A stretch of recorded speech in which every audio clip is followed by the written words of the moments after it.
Welcome back, and thank you very much for staying with us. November is Entrepreneurship Month, and our focus today is on the youth. Are young entrepreneurs coping with the challenges of business? Some go to school to empower themselves and get training to get in the world of business. But how are they being assimilated? And do they have what it takes to thrive in a challenging economy?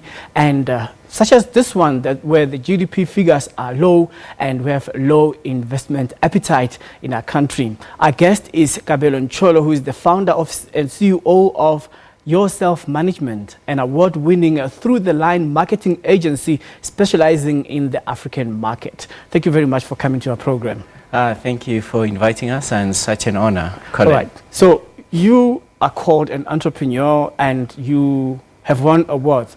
But where did it all start? My journey into entrepreneurship is not one of those where I actually planned it. It was totally not planned. I started, it was surviving, coming back from that, the background that I'm coming from.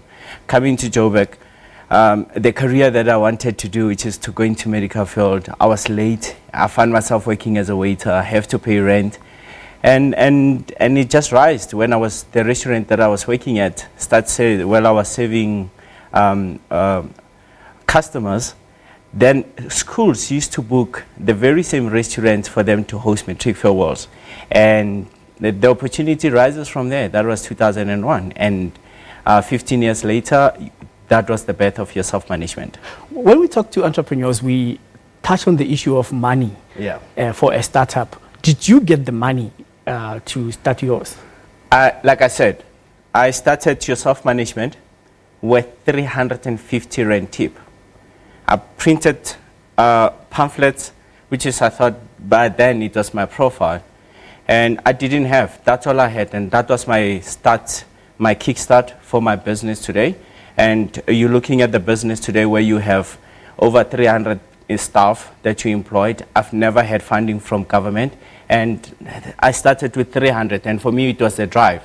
I'm here in Joburg. I needed to make something about my life. And from there on, it's still been the same journey till now. I'm still experiencing challenge. I'm actually still waiting for funding. Okay. Your story is very amazing because you're somebody who started with difficulties. From 300 rand, you have 300 employees. How did you get it right?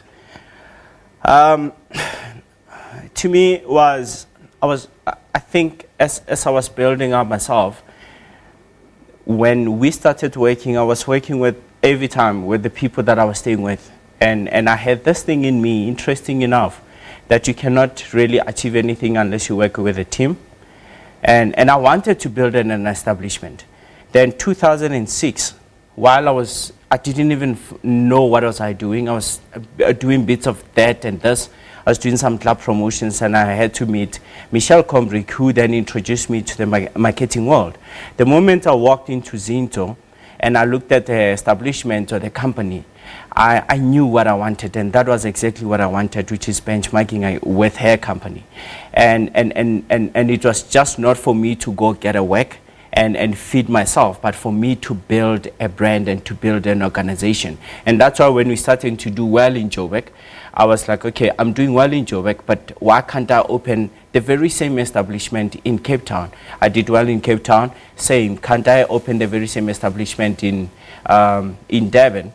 And when I'm starting to do that, then the clients starting to are requesting me to do some services in Namibia.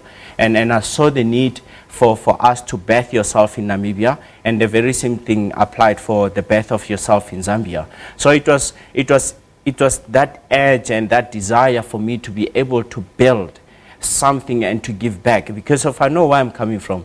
And when you create an employment for people, especially in South Africa, where we do not even understand what is the meaning of entrepreneurs, and I've always echoed and said, a true entrepreneurs, we shouldn't be measured by how much money we make, by the cars we drive, but we should be measured by the impact that we impact or give back to the community. And there is nothing as good feeling as being able to provide an employment or provide a bread on the table for other people, especially at this time. Tell us, how is it like to work with millennials in the world of business? Do they have what it takes, especially with the character that you have, based on where you come from, where you had to start, and where you are now? Yeah, it's a good question. I mean, I think every manager and every leader is struggling with the millennials. Because let's just be honest, it's a real world out there. Being an entrepreneur, no one is going to give you business because of you deserve business or you have to earn it. And millennials, there's a lot of feeling of entitlement. Even in my company, I really struggle. They got one thing great about them, it's they got out-of-the-box thinking. But the entitlement and not following the process, where it's about an instant gratification, because of millennials were born at the period whereby everything was instant. I want to do this, you getting it now. And everything you were just being told, okay, even if you come last at school, during our school days, there were like numbers. You either become number one or the last one in class, and you have to earn to becoming number one. So the schooling system doesn't even have the numbers for the reports with our kids going there. And indirectly, what does it do? We're starting to employ someone who have a wonderful out-of-box thinking, but their attitude is different. They don't confine to following the process, following the systems, and being able to understand what does it take. You need to earn your stripes and being patient. And the impatient part of them, it's what kills, because if they want something, they come in today, they do the news anchoring, they want to be in your level tomorrow. I would like you touched on the issue of having an impact as an entrepreneur. Yeah. And I want you to tell us about the kind of risk that you can take, especially based on your background. You come from a place where, for example, there has been 23 years of no service delivery. There's no water. And you are investing your business through entertaining people who are there during the festive season, and you are calling the people of Itusen to say, hey, nothing may be happening here. There's no life for the youth, and you know how crime levels are, Nyaupe and the likes. But you're taking your business there. Why are you investing in a dry environment, and how do you think you will get your money back? You work, and you see, in life, it's about you impact. And I always felt when you can be an expertise in everywhere, coming from my like you saying where I'm coming from, and you come into Joburg and you do all these things in Joburg, but you go back home every year December, everyone is asking you for like 20 rand. People that you went to school with, the dreams have died. And when I met a friend of mine, Deboho Maine, and he said to me, you know, you could do the same things. My thinking has always been, you know, Africa, or us Africans or black people, we need to start applying critical thinking and being able to apply a mind where it's about inclusive. The pie is too much for everyone. You can, whatever that we can create, but how do we empower everyone in terms of the community? And we went back and invest. In fact, we're having a 3-day event that we do not even have funding from government. But that's me. That's the way I do business. You don't wait for someone to come fund you, to come with something. We came up with the concept that within a festive season, it can inject up to 15 million rand. And that 15 million rand doesn't come to us. It's a 15 million rand into the township economy, where we created a platform for local entrepreneurs, because that's something that is close to me.